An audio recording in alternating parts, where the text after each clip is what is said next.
Muy buenas noches, queridos amigos. Bienvenidos a Martes con Kardec. Hoy traemos un estudio especial, estudio de la naturaleza de Cristo.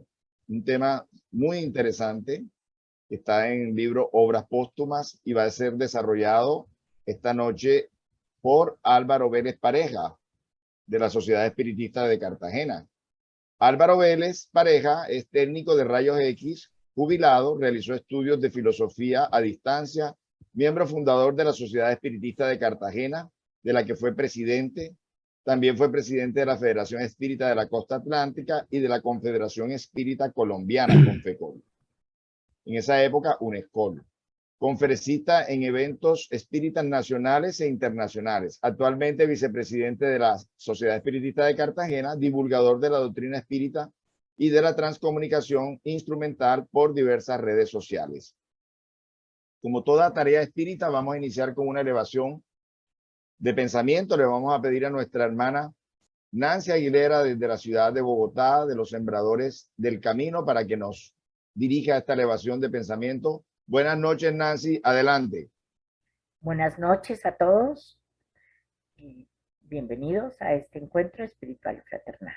Entonces unimos todos nuestros pensamientos, sentimientos, para dirigir un especial pedido al Maestro Jesús, al Padre Creador, para que nos guíen, nos orienten, nos iluminen, guías y protectores de esta tarea y mentores de los centros aquí presentes. Igualmente que se nos dé la capacidad, el entendimiento, el esclarecimiento para poder asimilar los conceptos y que nos va a transmitir esta noche a Álvaro Vélez, a quien igualmente pedimos toda la iluminación, la guía y la protección para que esta tarea se desarrolle de acuerdo con está programada.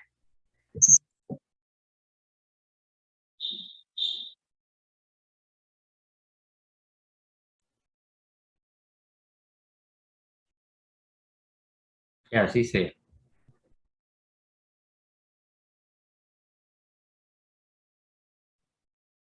Muchas gracias, Nancy. Vamos entonces, Álvaro Vélez, muchas gracias por aceptar esta invitación. Adelante, la palabra es tuya. Gracias, buenas noches a todos. Un saludo fraternal, extensivo de la Sociedad Espírita de Cartagena, al Movimiento Espírita Nacional e Internacional. Saludo de la directiva y de sus trabajadores. Y gracias también a Fusenda por la invitación y esta oportunidad de compartir estas enseñanzas y estas informaciones sobre este tema que tiene mucha tela que cortar, mucha información, distintos enfoques, no todos coincidentes, algunos enfoques opuestos, pero por eso vamos a basarnos más que todo en la codificación espírita, dictada por el mundo espiritual, elaborada por Allan Kardec sobre la naturaleza. Un estudio extenso que hace Kardec de 22 páginas aproximadamente en el libro Obras Póstumas, otros trechos del Evangelio según el Espiritismo, otros de la Génesis y otros autores desencarnados y encarnados que se han referido al tema muchísimas veces. Entonces, como estamos dentro del movimiento espírita, en la doctrina espírita, instituciones espíritas, indudablemente partimos de la codificación, que siendo mucho más que la base de la edificación espírita, es el fundamento y la construcción en sí. Entonces,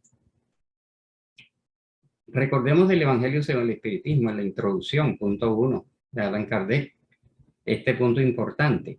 En 5 partes pueden dividirse las materias que los evangelios contienen: los actos ordinarios de la vida de Cristo, los milagros, las profecías, las palabras que sirvieron para establecer los dogmas de la Iglesia y la enseñanza moral. Si las 4 primeras han sido objeto de controversia, la última ha subsistido inatacable. Indudablemente, alrededor de la personalidad, la obra, la misión, las actuaciones del Maestro Jesús se han tejido, no solamente dentro del espiritismo, sino fuera de él, toda serie de conjeturas, ideas, hipótesis, tesis, ninguna comprobada, etcétera, desde un punto de vista científico, aunque se le quiera dar un mayor fundamento. Entonces Kardec fue muy sabio al decir que solamente la parte moral continuaría inatacable, ¿no? Y que los demás elementos, como los actos ordinarios de la vida de Jesús, los milagros, las profecías, las predicciones, las palabras que sirvieron para establecer los dogmas de la Iglesia, son objeto de interminable controversia hasta el día de hoy. Y dice, ante este código divino, la misma credulidad se inclina, la misma incredulidad se inclina. Es el terreno donde pueden encontrarse todos los cultos y estandartes bajo el cual todos pueden abrigarse, cualquiera que sean sus creencias, porque nunca ha sido objeto de disputas religiosas, siempre por todas partes suscitada por cuestiones de dogma. Entonces, la moral que vino a enseñar, a ejemplificar, a vivenciar y a demostrar el Maestro Jesús en su pasaje por la Tierra de los 33 años que estuvo aquí en el planeta Tierra, como guía, modelo, Mesías y conductor de la humanidad, es un código universal. No, nosotros lo llamamos la moral de Cristo, la moral de Jesús, la moral cristiana, pero es una moral universal, aplicable en cualquier ciudad, en cualquier país, en cualquier continente, en cualquier doctrina o religión, y extendiendo el concepto al universo, en cualquier mundo. La moral enseñada en este mundo por Jesús y por otros misioneros que vinieron antes y después que él, es una expresión de la ley divina. La ley es universal en cualquier planeta, mundo o galaxia, con cualquier otro nombre que se le quiera dar, ¿no? Porque la ley divina es universal. Entonces, la primera controversia que encontramos es si Jesús es Dios. Para nosotros los espíritas está más que claro de que Dios es el creador del universo, inteligencia suprema, causa primera de todas las cosas, y el Maestro Jesús o Cristo es el Mesías conductor de este planeta. Entonces, solo para mencionarlo, porque no es objeto de esta charla, para nosotros está más que claro de que uno es el Dios creador y otro Jesús. ¿Por qué? Las palabras de Cristo prueban su divinidad, preguntó Kardec.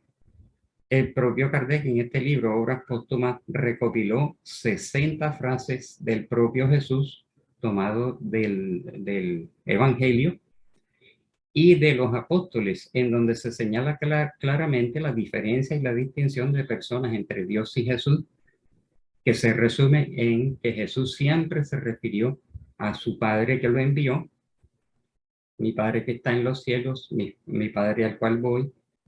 Entonces son 60 y seguramente son muchos más pasajes en donde se distinguen claramente las dos identidades. Por lo tanto, por supuesto que siempre, incluso los espíritus siempre lo enseñaron así, lo revelaron, lo informaron. Dios es el creador y Jesús es el conductor de esta humanidad, de este específico planeta Tierra, mundo de expiación y prueba. Y que también leyendo otras obras de la codificación, entendemos que todos los mundos habitados en la galaxia y en el universo tienen su propio Mesías, su propio guía, su propio maestro y conductor en los respectivos niveles evolutivos. Ese es el primer punto. Pero encontramos en el libro La Génesis, el capítulo 15, los milagros en el Evangelio, superioridad de la naturaleza de Jesús. Y escribe Kardec: sin prejuzgar sobre la naturaleza de Cristo, tema que no es objeto de la presente obra, o sea, de la Génesis, y no considerándolo por hipótesis, sino como un espíritu superior, es necesario reconocer que Él es un espíritu de orden más elevado, muy superior por sus virtudes al hombre común terrestre. Debido al prodigioso resultado que produjo su venida, sabemos que su encarnación en este mundo fue una misión confiable solamente a los mensajeros directos de la divinidad para el cumplimiento de los designios. Recordemos entonces que los espíritus de altísima escala evolutiva son mensajeros directos de la divinidad enviados a los mundos, a las galaxias, para cumplir determinadas misiones, siendo Jesús uno de ellos. Entonces continúa diciendo así: como hombre poseía la organización de los seres carnales, pero como espíritu puro, liberado de las influencias de lo terreno, vivía más allá de la vida espiritual que de la corporal, de la cual no poseía una sola debilidad. Entonces vamos viendo aquí en el tema que hoy corresponde, es definir más que todo, a partir de estas enseñanzas, si Jesús tuvo un cuerpo carnal, un cuerpo físico como nosotros, o tuvo un cuerpo fluídico como otras hipótesis han planteado desde la antigua cristiandad y también incluso dentro del movimiento espírita. Entonces, digamos, vivía más de la vida espiritual que de la corporal, de lo cual no poseía una sola debilidad. La superioridad de Jesús sobre los hombres no se relaciona con las cualidades particulares de su cuerpo, sino con sus perfecciones espirituales. Su espíritu dominaba totalmente la materia y también a su formado con los elementos más puros de los fluidos terrestres o terrenales, ¿no? Se está refiriendo a que el periespíritu de Jesús fue conformado con los elementos más sutiles, más puros del mundo terrestre. Recordemos que alrededor de cada mundo hay una psicósfera, acorde con el nivel evolutivo de la respectiva humanidad, y que nosotros, tanto nuestro cuerpo periespiritual, que es el periespíritu, es tomado de los fluidos propios de cada mundo, como en la materia densa de los elementos químicos orgánicos que existen en cada uno de los planetas. Continuamos con la Génesis. Su alma debía unirse al cuerpo solo para lo más indispensable. Debido a la más amplia liberación de su espíritu, poseería la facultad de doble vista permanente, que además de una penetración excepcional, sería totalmente superior a la que poseen los hombres comunes. Por supuesto, dada la elevación del espíritu de Jesús, digamos que era poseedor de todas las facultades anímicas, paranormales, o como se le quiera llamar, extrasensoriales, en su plenitud y en una condición permanente, lo cual está demostrado, y sin dedicarle mucho tiempo en esta exposición, ampliamente demostrado, digamos, o se deduce por lógica, por sentido común, sentido práctico, de las narraciones y descripciones que a lo largo del Evangelio o del Nuevo Testamento aparecen allí, ¿no? Todas las capacidades y todas las facultades, dominador de las energías y dominador de la materia. Bueno, lo mismo debía ocurrir con todos los fenómenos que dependen de los fluidos periespirituales o psíquicos. La calidad de esos fluidos le otorgaban un inmenso poder magnético, que era favorecido por su deseo incesante de hacer el bien. Entonces son innumerables las curaciones, los llamados milagros, que se llamaban milagros porque no se conocían las leyes que regían esta fenomenología. Pero ya la doctrina espírita, haciendo un enlace entre la ciencia y la religión, nos vino a revelar y a demostrar cuáles son las relaciones que rigen la actividad del espíritu con el cuerpo físico y la materia sólida, en donde se demuestra que con el manejo de los fluidos y de las energías, muchos de estos fenómenos dejó de ser milagroso o misterioso o sobrenatural para constituirse en fenómenos que entran dentro de las leyes divinas o las leyes naturales. Y dado el nivel evolutivo del Maestro Jesús, pues por supuesto poseía todas estas facultades en grado sumo. Apariciones de Jesús después de su muerte. Seguimos con la Génesis, pero ya saltamos al punto 61. Dice, las apariciones de Jesús después de su muerte son relatadas por todos los evangelistas con detalles circunstanciales que no dejan duda sobre la veracidad de los hechos. se explican perfectamente, por otra parte, mediante las leyes fluídicas y las propiedades del periespíritu, y no difieren de los fenómenos del mismo género relatados con profusión de ejemplos en las historias antiguas y modernas, sin exceptuar las de orden tangible, es decir, los fenómenos de efectos físicos. Es decir, que después de la desencarnación del Maestro Jesús, se siguieron dando apariciones de él después que hubo dejado su cuerpo físico, pero que esas apariciones eran como un cierto tipo de materializaciones en virtud del alto potencial energético de su perispíritu, que seguía dominando la materia y que tenía pues la capacidad de aglutinar energías del ambiente en donde se encontraba. Facultad que igualmente la poseemos los seres de la Tierra, pero en un grado mínimo, en un grado incipiente, pero que aún así las materializaciones, las apariciones tangibles y todas las demás manifestaciones indican que el perispíritu en general tiene características de absorción de los fluidos del ambiente en donde se encuentran, lo que permite que se puedan materializar o puedan hacer apariciones fugaces hasta tal punto que puedan aparecer en cámaras fotográficas, en filmadoras, en teléfonos celulares, etc. Pero en un mínimo grado, en una mínima capacidad apenas incipiente. Y sigue diciendo, si nos detenemos a meditar las circunstancias que rodearon a las apariciones de Cristo, reconocemos en ellas todos los caracteres de un ser fluídico, ¿no? Aquí ya hay que tener en cuenta que ya está hablando de cuando Él está ya en el mundo espiritual. Todas las características de un ser fluídico aparece y desaparece repentinamente por el manejo que su mente, su corazón, su perispíritu hacen sobre los fluidos circundantes. Y en el punto 64, esta alusión a la desaparición del cuerpo de Jesús.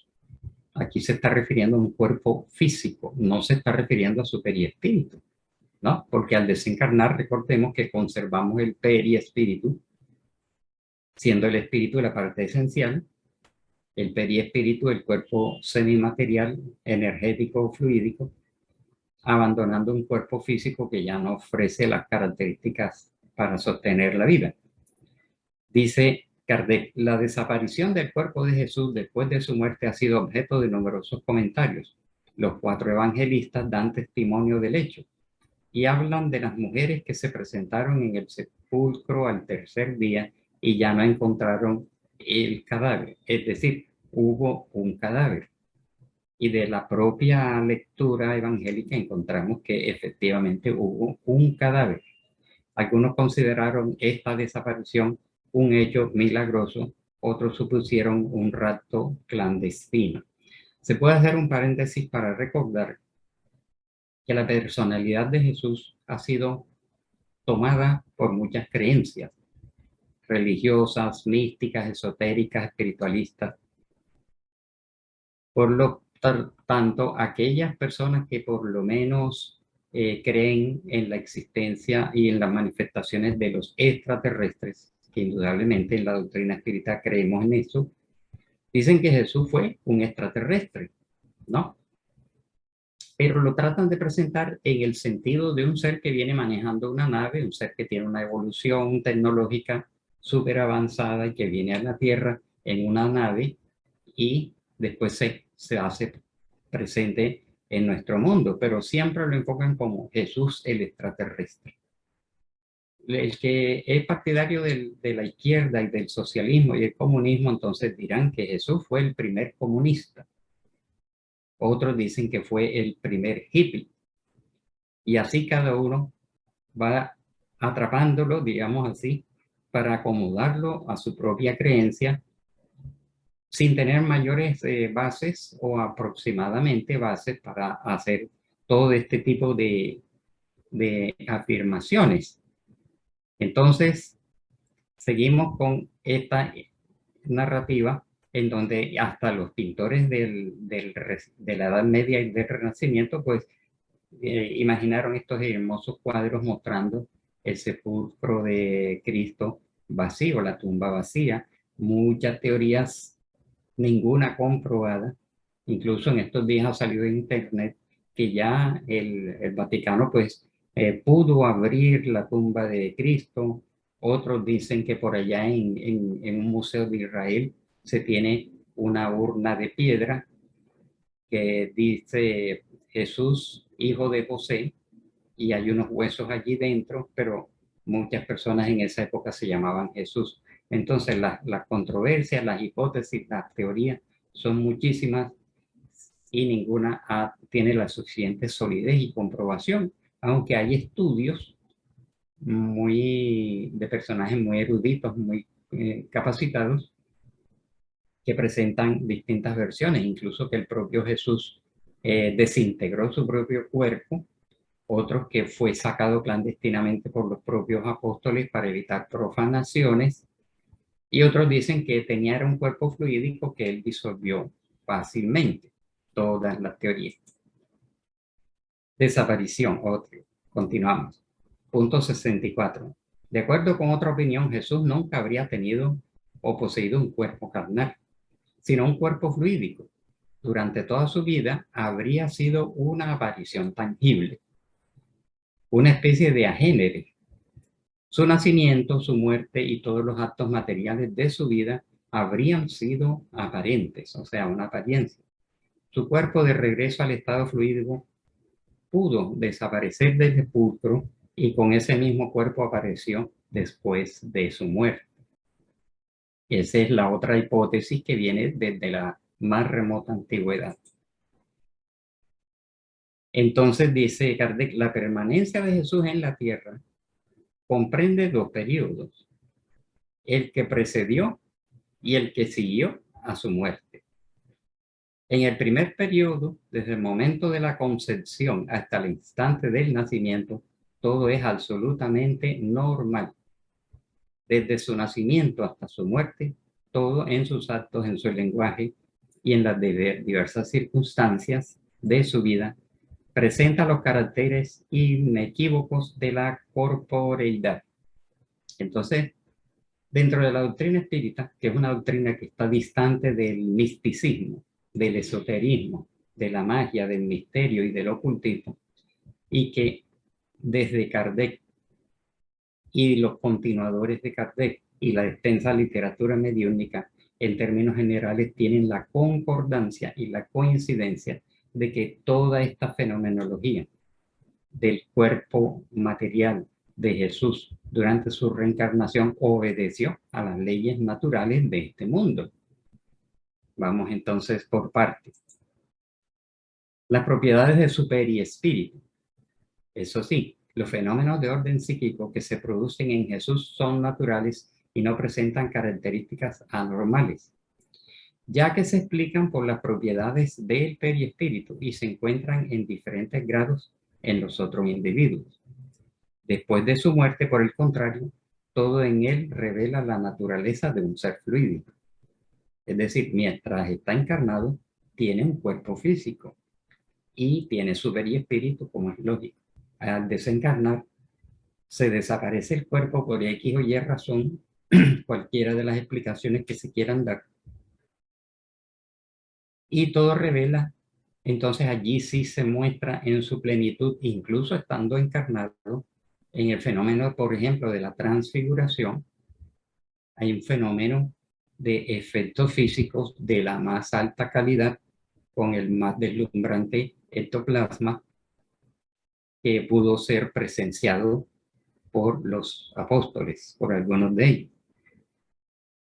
La diferencia entre ambos estados, es decir, de encarnado y desencarnado, es tan marcada que no es posible confundirlos. Es decir, los relatos están claros de en qué momentos están sucediendo fenómenos durante la vida de Jesús como encarnado y los fenómenos que suceden después de su partida. No es posible, dice Kardec con toda razón, confundir los dos fenómenos. Cuerpo carnal. Seguimos con la génesis. El cuerpo carnal presenta las propiedades inherentes a la materia propiamente dicha, y estas difieren esencialmente de los fluidos etéreos. La desorganización del cuerpo carnal se opera por la ruptura de la cohesión molecular. Un instrumento cortante que penetre en el cuerpo material separa los tejidos, como sucedió con Jesús al ser castigado, al ser crucificado, al sufrir las distintas heridas, la lanza, los clavos, las espinas y el látigo. Produce daños en los tejidos y produce un sangrado. Todo eso fue presenciado por todos los testigos que en ese momento estuvieron. Sintió el dolor físico, además del inmenso dolor espiritual que él padeció en ver cómo, en la condición en que quedaba ese pueblo, esa humanidad. Si son alcanzados los órganos esenciales a la vida, su funcionamiento se detiene y sobrevive la muerte, esto es, la muerte del cuerpo, que fue precisamente lo que le sucedió a Jesús. ¿Qué provocó la muerte de Jesús? La ruptura de la cohesión molecular y de los tejidos de su cuerpo físico, que produjo un sangrado, que produjo un debilitamiento y que condujo a la pérdida del fluido vital, por supuesto, y a su desencarnación.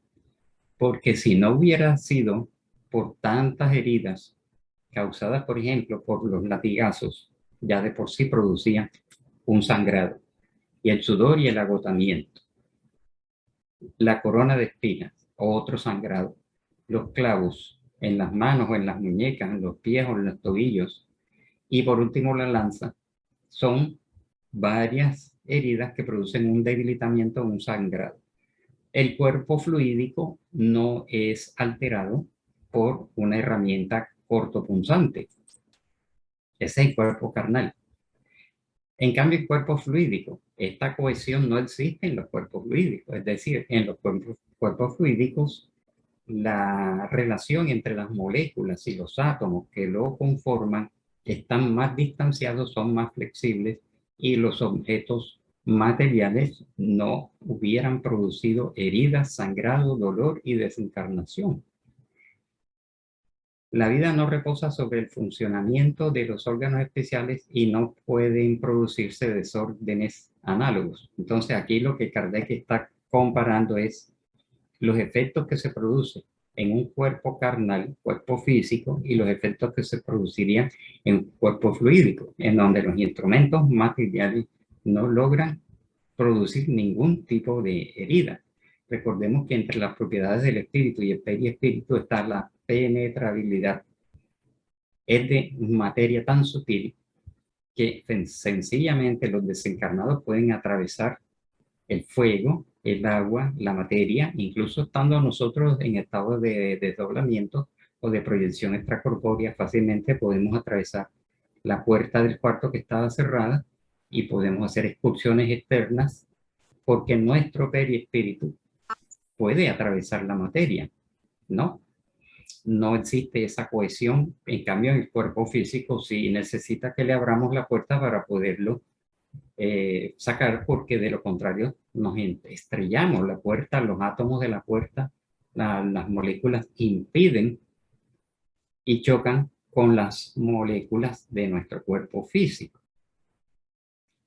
Entonces, un instrumento punzante penetra en el cuerpo fluídico como a través del vapor y no ocasiona ninguna lesión. Por ese motivo, estas clases de cuerpos no pueden morir, como tampoco a los seres fluídicos llamados agéneres. Los podrá afectar la muerte, ¿no? El fenómeno de los agéneres no engendrados, que son unas materializaciones repentinas que se podían producir y que asumían todas las características de un ser encarnado, de un ser carnal, con todas las características y las apariencias y hasta la voz. Tantos relatos que hay sobre estas apariciones, incluso acá en la tradición de la costa, la tradición colombiana, de estas personas recién desencarnadas que hacen apariciones y paran un taxi y viajan en el taxi, llegan a la casa y después el conductor horrorizado se entera de que esa persona tenía días de haber fallecido. Entonces, todo esto son fenómenos llamados agéneres por Allan Kardec, materializaciones tangibles o materializaciones fugaces, ¿no? Apariciones, porque pueden desaparecer y atravesar porque tienen un cuerpo fluídico, pero el cuerpo físico no puede hacer nada de eso.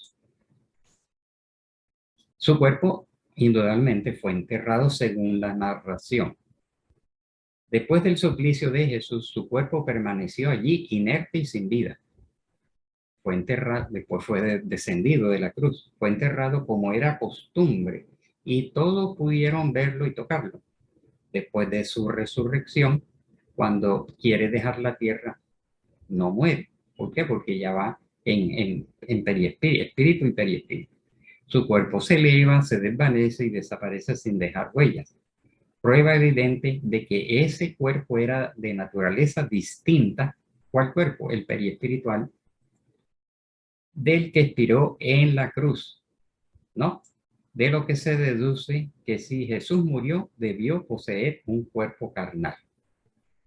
Enseñanza de la codificación, con toda la lógica y el sentido común que le podamos encontrar. Bien, seguimos con el siguiente, punto 66.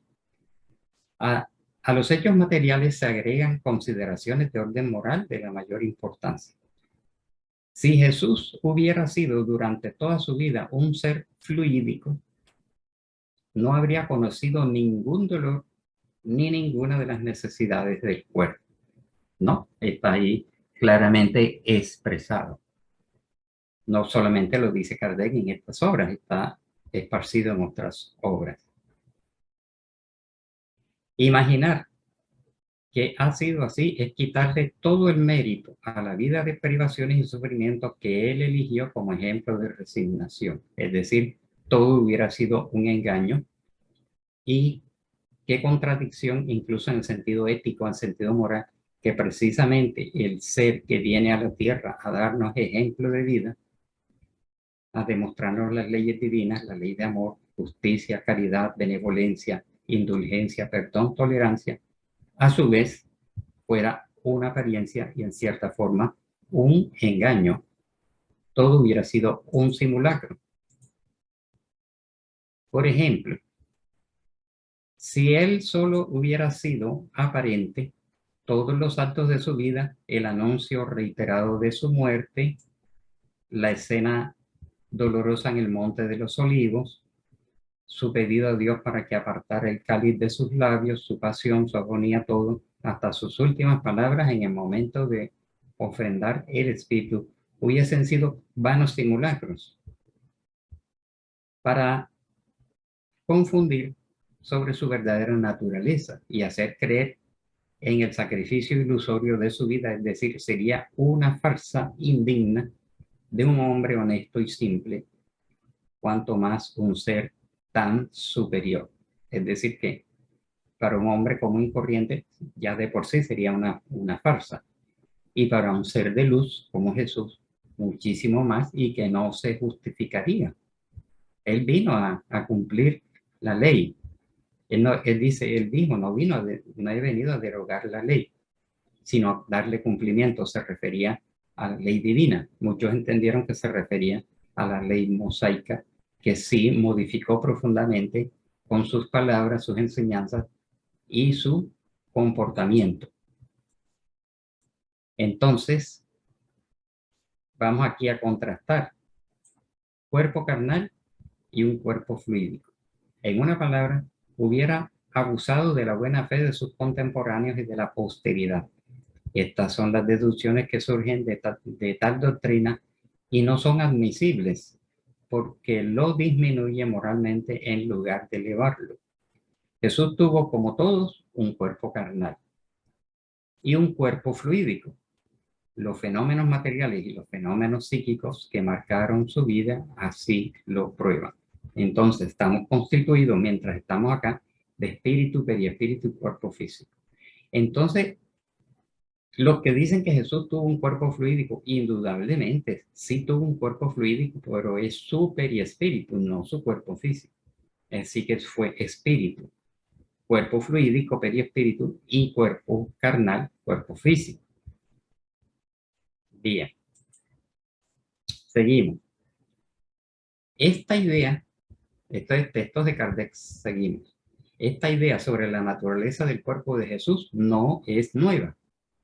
En el siglo IV, Apolinario de la Odisea, cabeza de la secta de los apolinaristas, sostenía que Jesús no habría tenido un cuerpo como el nuestro, sino un cuerpo impasible que descendió del cielo al seno de la Santa Virgen y que no habría nacido de ella. En suma, Jesús no habría nacido, no habría sufrido y solo habría muerto en apariencia. Y no solo muerto en apariencia, sino habría vivido en apariencia. Idea entonces muy antigua del siglo IV. Incluso otros más atrás y otros posteriores siguieron con esa idea. Los apolinaristas fueron anatematizados en el Concilio de Alejandría en el año 360, por el de Roma en el 374 y en el de Constantinopla en 381. Los docetas, del griego dokein, parecer, secta numerosa de los gnósticos, que subsistió los 3 primeros siglos, tenían la misma creencia, o sea, Jesús tuvo solamente cuerpo fluídico y no estuvo encarnado en la tierra, fue una presencia aparente. Y de ahí nace pues el docetismo, ¿no? De los docetas. Repetimos, del griego koiné, dokein, parecer, aparecer, y dóquesis, aparición o fantasma. En la historia del cristianismo designa un conjunto de tendencias cristológicas heterodoxas presentes en los primeros siglos del cristianismo sobre la verdadera naturaleza de Jesucristo, su existencia histórica y corporal, y sobre todo su forma humana, que era una simple apariencia sin ninguna naturaleza carnal. Es decir, Jesús habría sido nada más y nada menos que un fantasma que estuvo en la tierra 33 años dando una enseñanza. Es decir, aquí lo ponen incluso más extremo porque se refiere a una aparición fantasmal. Entonces, todo habría sido una mera ilusión. Bien. Pasamos entonces a obras póstumas. Estábamos en la Génesis, obras póstumas. ¿Qué encontramos allí? Nuevamente, estudios sobre la naturaleza de Cristo. 1.1. Fuente de las pruebas de la naturaleza de Cristo. Desde los primeros siglos del cristianismo se viene agitando la cuestión de la naturaleza de Cristo y puede decirse que aún no está resuelta, puesto que sobre ella se discute todavía.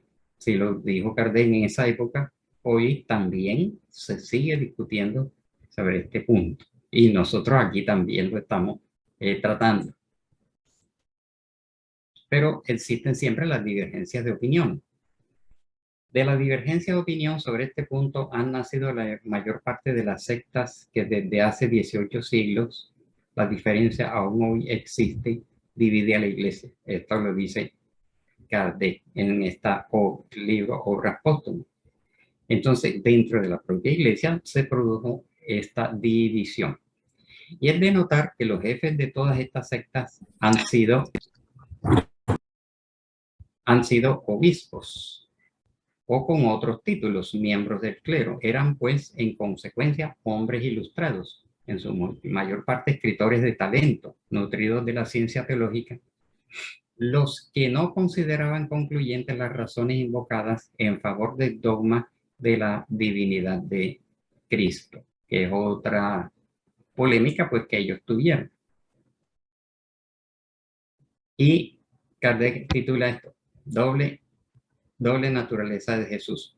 Lo que debía ser humano en Jesús era el cuerpo, la parte material, y desde este punto de vista se comprende que haya podido y aún debido sufrir como hombre, ¿no? Al tener un cuerpo material con todas las características, cumpliendo con las leyes divinas en nuestro mundo. Lo que en él debía ser divino era el alma, el espíritu, el pensamiento, en una palabra, la parte espiritual del ser. Pero ¿en qué sentido se podría aceptar? Pues que Jesús es de naturaleza divina como todos nosotros, o de origen divino, no identidad absoluta con la divinidad. Siendo Jesús un espíritu puro o de altísima elevación, tenía una plena identidad conceptual, moral, filosófica, espiritual, con el pensamiento divino, siendo dos seres completamente sintonizados, pero distintos, ¿no? En eso consistiría la divinidad de Jesús, no que fuera Dios, sino que existiría una plena identidad de miras, de propósitos, de sentimientos, pensamientos, etc. ¿Habría tenido Jesús un cuerpo fluídico? Indudablemente sí, pero era el periespíritu y además un cuerpo físico. Recordemos que tanto el periespíritu como el cuerpo físico proceden del fluido universal. El uno en un estado etéreo y el otro en estado de condensación, estudio extenso hecho por Kardec.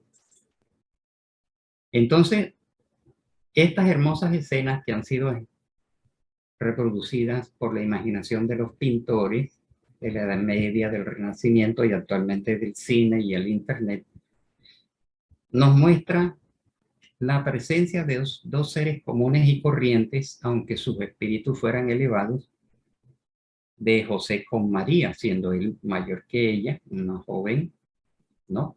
Virgen en el momento. Viene el proceso de una encarnación de un ser que viene a cumplir con todo un proceso desde la concepción, el embarazo y posterior parto, la niñez, la adolescencia, la juventud y la vida adulta.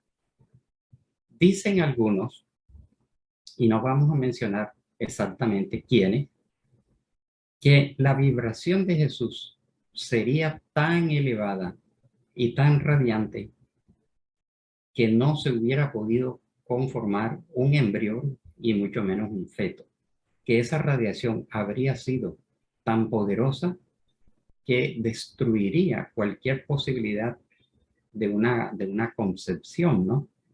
Y por supuesto de una formación embrionaria que no hubiera prosperado más allá de las primeras etapas de duplicación, cuando los genes, los cromosomas masculinos y femeninos se unen, se produce la fecundación e inicia el proceso de la reencarnación de cualquier ser espiritual. Pero si esta teoría fuera cierta, este proceso de cohesión de un embrión que después se configura como feto y después sigue creciendo durante los 9 meses y produce las señales externas de una mujer embarazada, porque eran las señales externas que mostraba María de Nazaret en toda esta historia, indica que allí hay un proceso de gestación normal, ¿no? Que pasó por la etapa embrionaria, pasó por la etapa fetal, hasta los 9 meses, hasta que llega el momento del parto. Entonces, tomado aquí del internet, parto de María, dice, ninguna partera asistió en su parto, ni intervino ninguna mujer oficiosa, basado pues en las narraciones. Con sus propias manos, María lo envolvió en sus pañales, siendo ella misma madre y partera, y lo envolvió en pañales y lo acostó en un pesebre por no haber sitio para ellos en el mesón. Lucas 2:7 y otras referencias, muy sintetizadas aquí por cuestiones de tiempo. Pero la teoría de que Jesús habría tenido un cuerpo fluídico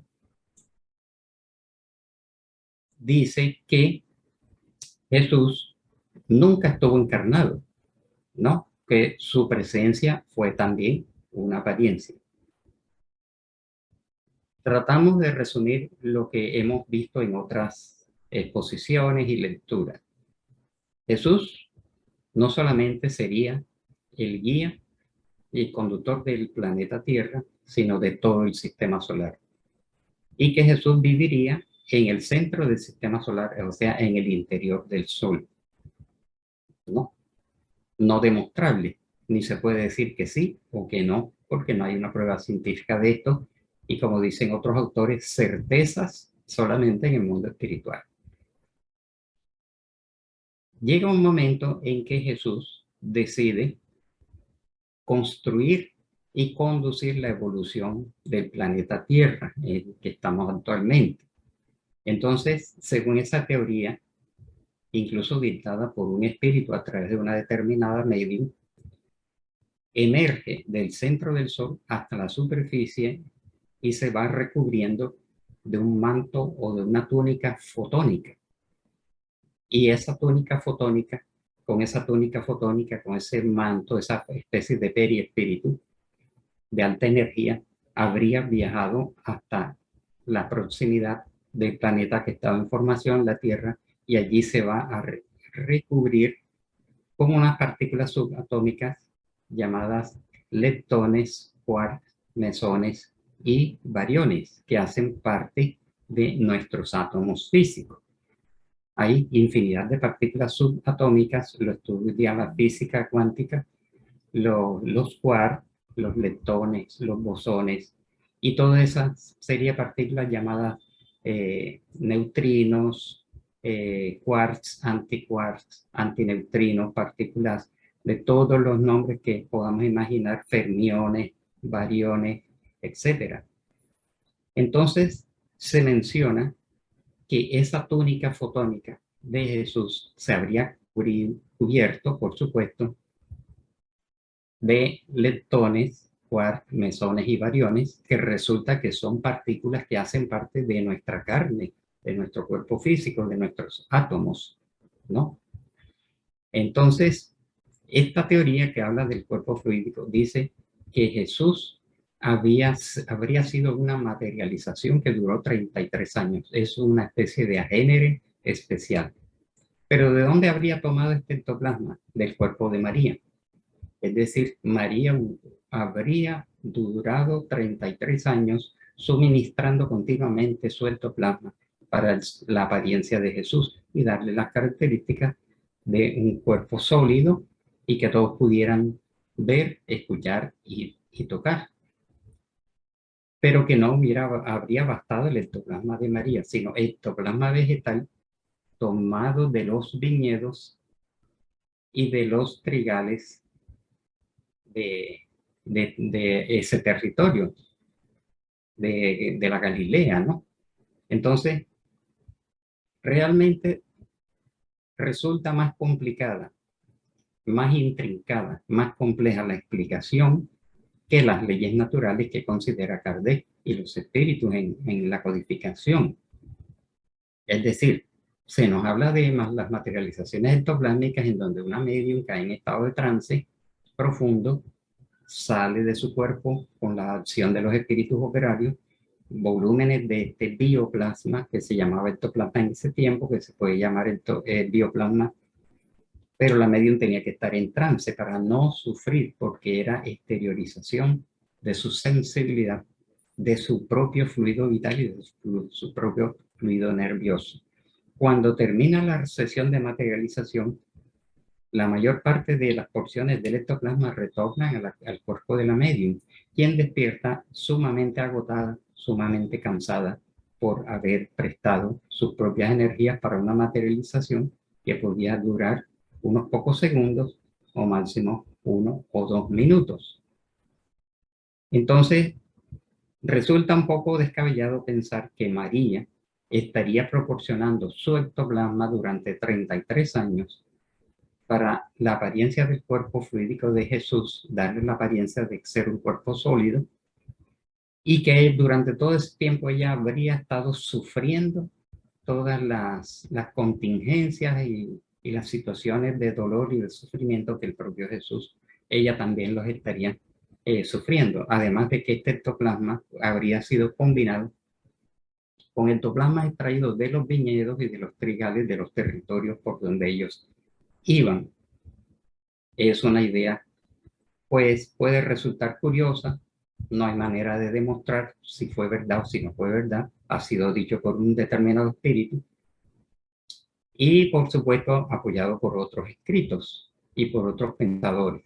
Bien, entonces resulta esta combinación para sustentar esa apariencia de Jesús. Entonces, durante todo ese tiempo, habrían visto al niño Jesús, al joven y al adolescente Jesús, realizando todo tipo de actividades, incluso la alimentación, el sueño, la carpintería, y esa idea va enfocada porque en las mismas explicaciones de una vez concluyen la virginidad de María, que es el concepto, un dogma de la Iglesia, y que se continuaría así con la teoría de que María habría sido completamente virgen antes, durante y después del parto, porque si habría tenido Jesús un cuerpo fluídico, no hubiera habido ninguna lesión de sus tejidos corporales. Y con respecto a los hermanos de Jesús, los evangelios hablan a menudo de los hermanos de Jesús. Durante siglos se discutió si la palabra griega adelphos significaba a la vez hermano y primo. Es decir, no hay pruebas, ¿no? Pero hay referencia. Hoy, sin embargo, parece claro que María y José tuvieron 4 hijos: Jacobo, José, Judas y Simón, y algunas hijas. Sobre esto, pues igual, indudablemente cae dentro de lo que dijo Kardec, innumerables controversias, pero como un punto, digamos, a analizar o a tener en cuenta esta insistencia de que realmente habrían tenido una vida normal, corporal, orgánica, y habrían tenido otros hijos. Esto abona pues a la discusión. Entonces, los innumerables acontecimientos, y como dice en una de las obras de Hechos de los Apóstoles, que dice que después de narrar todos los acontecimientos de la vida de Jesús, si se pudieran escribir todos, no alcanzarían los libros del mundo, porque el Nuevo Testamento, el Evangelio, contiene apenas una parte de todos los acontecimientos y actos de la vida de Jesús, hasta el punto de, en un momento dado, tener todas estas escenas en donde sostiene un látigo que es de carácter material. No podemos imaginar cómo un cuerpo fluídico puede sostener un látigo de carácter material, cómo de niño juega con los otros compañeros, cómo de adolescente se comporta y tiene todas estas circunstancias de la vida normal. Son innumerables y no acabaríamos hoy si fuéramos solo para mencionar algunos ejemplos. Jesús escribe en la tierra. Entonces, un cuerpo fluídico no puede hacer trazos en la arena, y así todos los hechos de su vida. Jesús participando en las bodas, Jesús comiendo, Jesús carpintero, la carpintería, por cierto, que es de mucha fuerza de tipo material, y acompañando a su padre José en la carpintería durante muchos años, hasta los 30 años de edad. Indudablemente nos demuestran, nos llegan a concluir con Kardec de que indudablemente tuvo que tener un cuerpo físico obedeciendo a las características de este mundo. Las cenas, la última cena y todo esto, pues solamente unos ejemplos. Y por supuesto, las dolorosas escenas altamente explotadas por el cine, la radio, la televisión y el internet. Esta exageración, tal vez, dramatización de su sufrimiento, de su padecimiento, que no pueden ser otra conclusión de que todo eso lo padeció en cuerpo físico. Y el sostenimiento de un cuerpo fluídico en una cruz con unos clavos sería una actividad o una situación prácticamente indemostrable. Habría que imaginar muchas cosas para poder sustentar cómo unos clavos pueden sostener un cuerpo fluídico. Y todo para concluir que todavía habría sido una apariencia y en el fondo, desde el punto de vista ético, repitiendo, un engaño y la crucifixión. Posteriormente vienen las apariciones de Jesús. Desde la primera hasta el ascenso y todo esto, indudablemente ahí sí es un ser fluídico. ¿Por qué? Porque ahí está mostrando su periespíritu de un nivel de radiación y de sutileza muy elevado. En este caso sí, todos los fenómenos que sucedieron incluso se materializa y acompaña y se le presenta y repetidas veces a los apóstoles, sea individual o sea en grupo. Todo lo que está ahí ampliamente narrado. Entonces, concluyendo, a la luz de la doctrina espírita y más que todo de las obras de Kardec, se concluye que Jesús vino al mundo en una altísima misión de conducir esta humanidad y todavía sigue en ese proceso, ¿no? Hasta que se cumpla todo lo que fue anunciado y la humanidad dé el paso hacia la ley de amor, de justicia, fraternidad, benevolencia, tolerancia, evolución espiritual.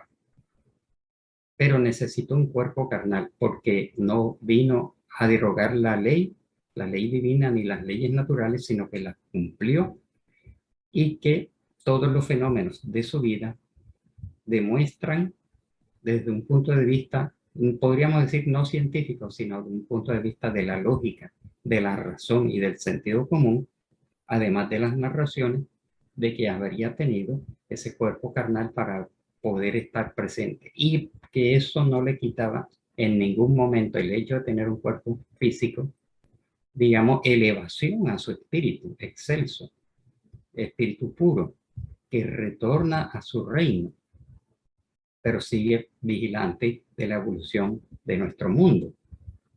Y el hecho de que María hubiera tenido relaciones con su esposo, hubiera quedado embarazada, hubiera tenido todas las características de una mujer embarazada, un parto, no le resta a ella a sus condiciones de altísimo nivel espiritual. La espiritualidad, la pureza, se puede decir, de María, no consiste en un tejido de su cuerpo, consiste en la elevación de su espíritu. Entonces, de paso, pues indudablemente hay que mencionar que los hermanos rostanguistas son partidarios de esta teoría. Jesús, cuerpo fluídico, pero el fundamento de la doctrina espírita está en Kardec, en la lógica y en la razón, que sí nos conduce a concluir que Jesús sí tuvo un cuerpo fluídico, súper y espíritu, como nosotros, pero además tuvo un cuerpo carnal con ciertas características especiales, indudablemente, acordes con esa vibración de ese perispíritu, indudablemente sí, para poder haber desarrollado su misión en la Tierra.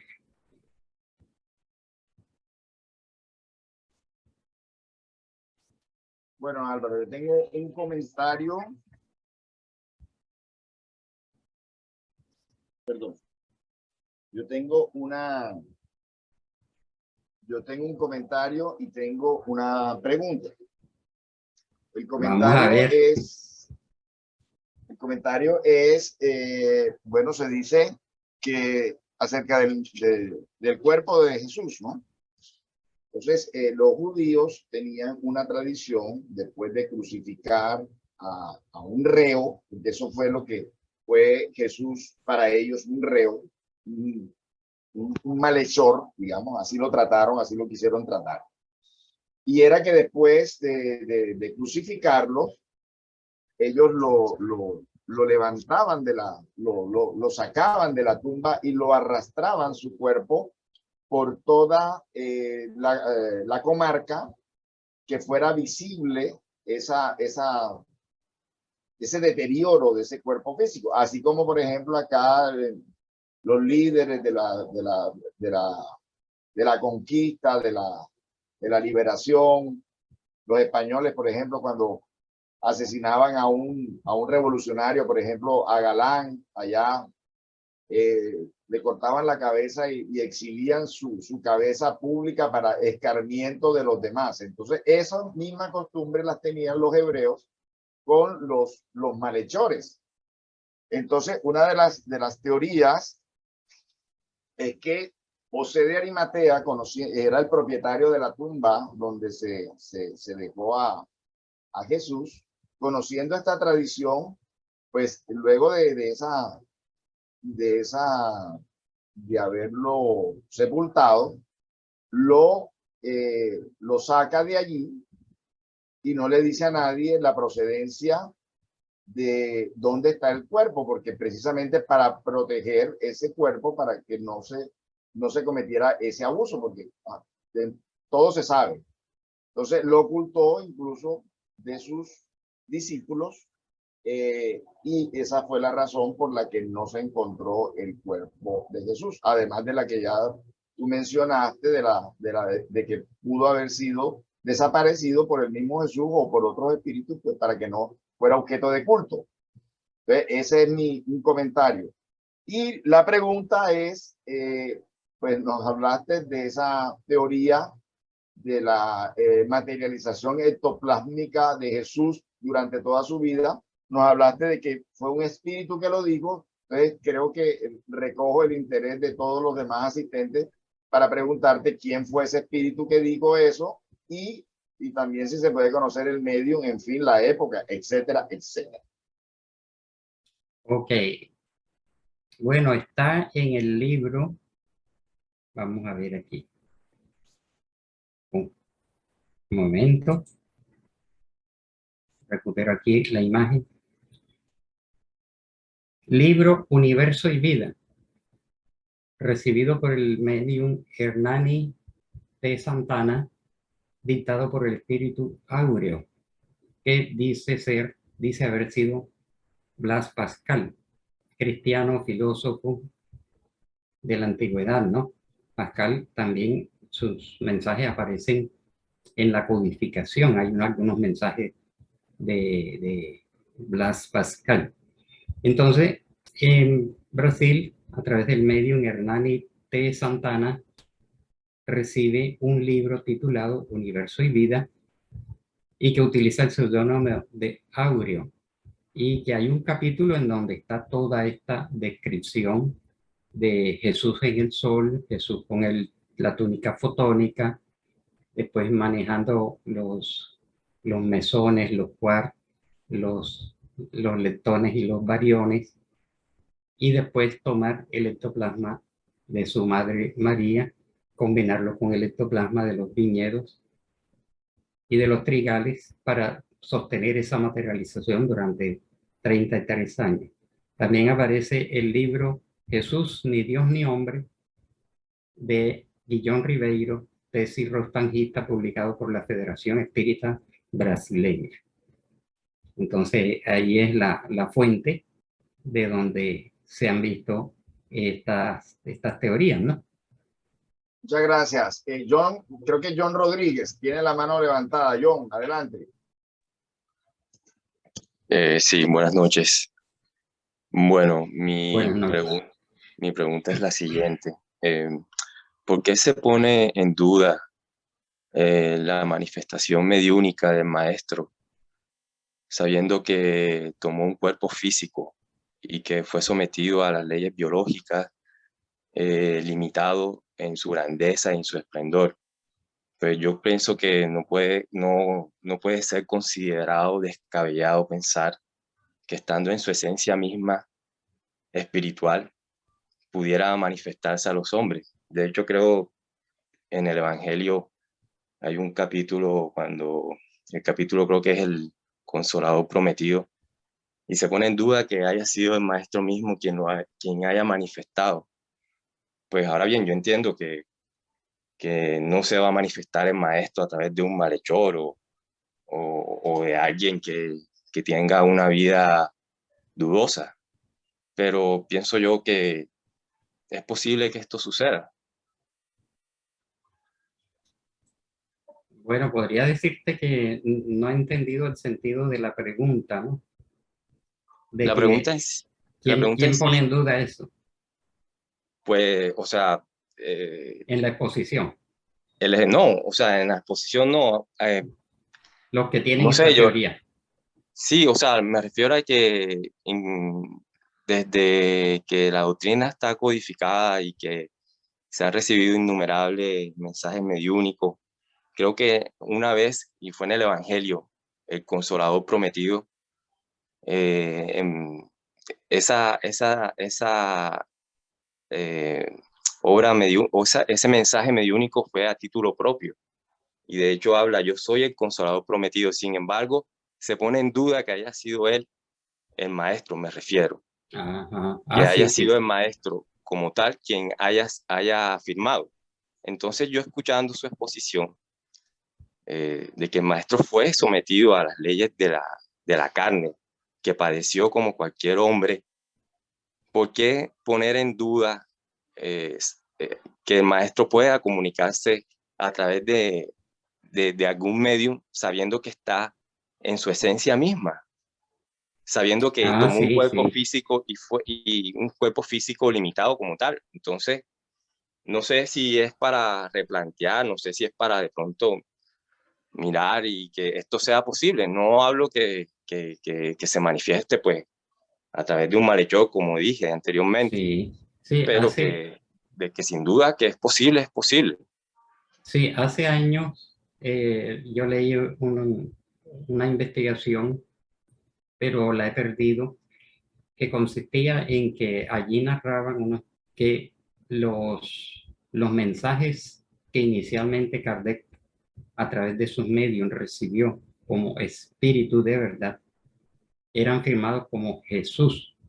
Incluso hay una descripción en donde donde Kardec está dialogando con el espíritu de Céfiro en una de las primeras reuniones aquellas mediúnicas en la Sociedad Parisiense de Estudios Espíritas.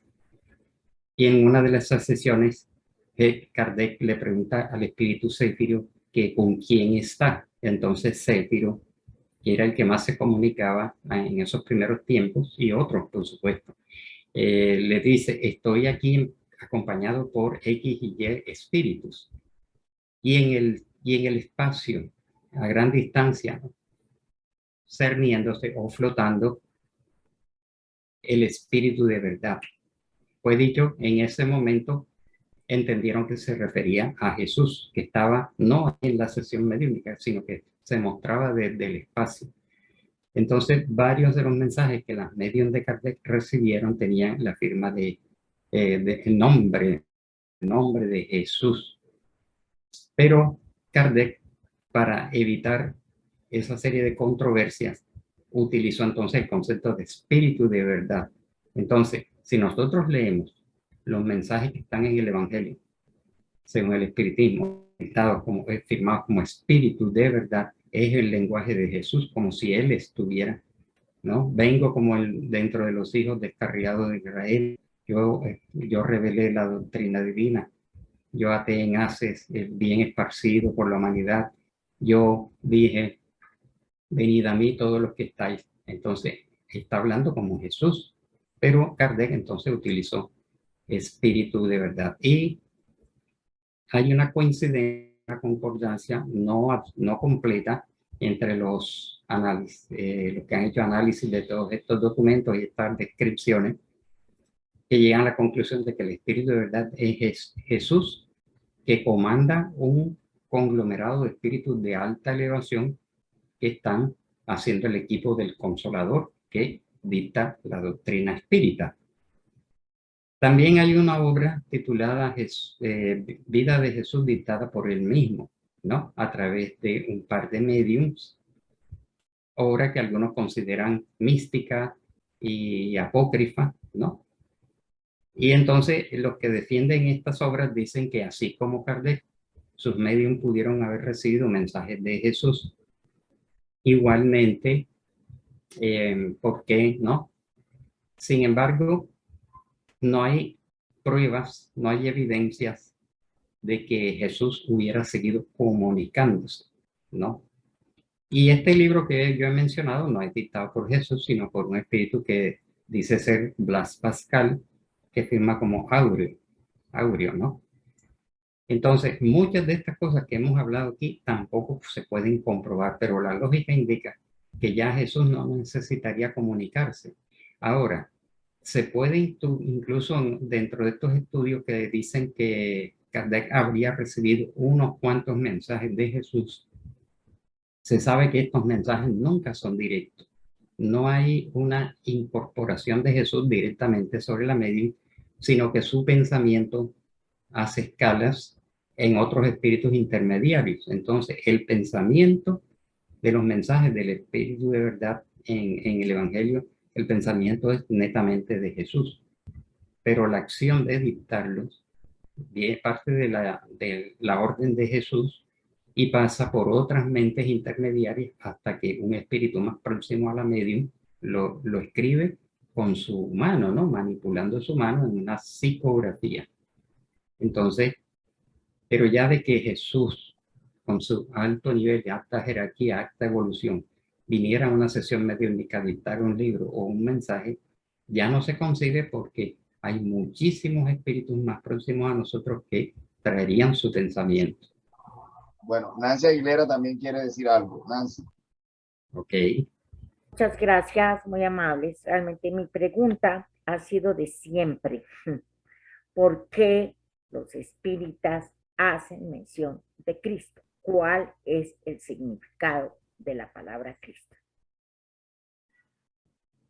Para que los espíritas hablen de Jesucristo y no del Maestro Jesús de Nazaret. Bueno, en términos generales, siempre hablamos de Jesús, del Maestro Jesús.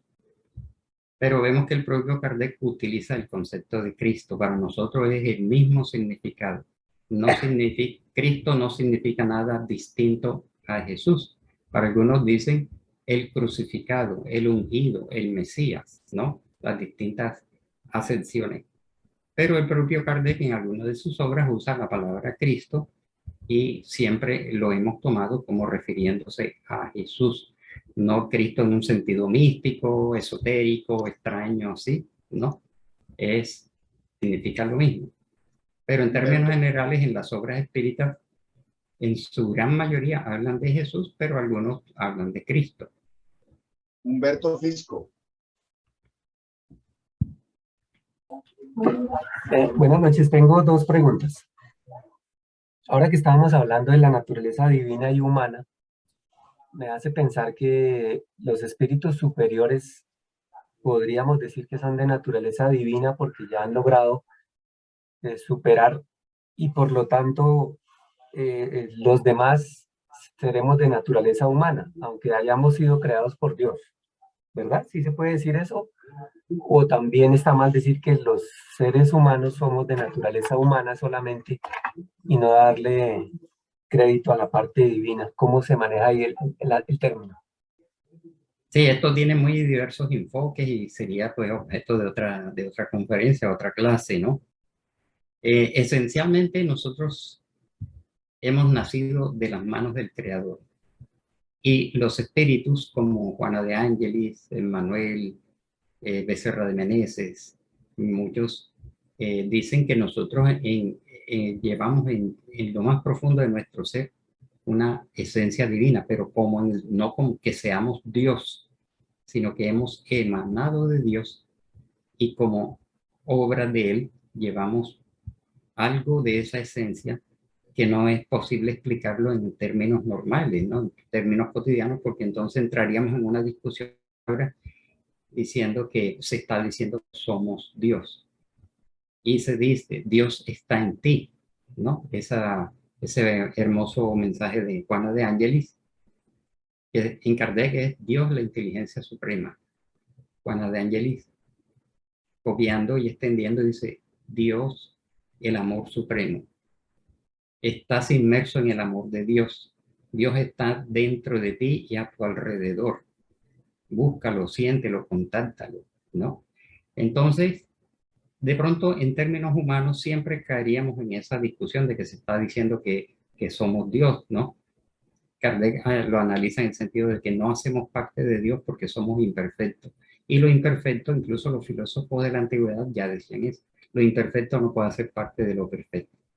Dios está en nosotros. En realidad, nosotros estamos en Dios porque Dios es universal, ¿no? Es inatrapable en nuestra concepción, pero lo podemos, como dice Kardec, imaginar a Dios como un fluido universal, como el alma del universo. Y nosotros los seres estamos inmersos en la vibración, en el pensamiento y en el amor de Dios.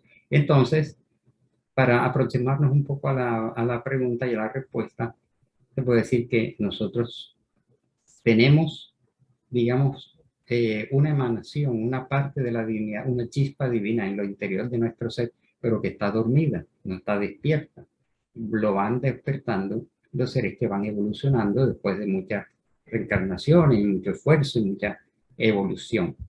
Pero es mejor, digamos, que no entrar en esas polémicas de término que sí o no. El sí y el no nos tiene atrapados. Los juegos de la mente y todos estos conceptos algún día pues los entenderemos más profundamente, ¿no?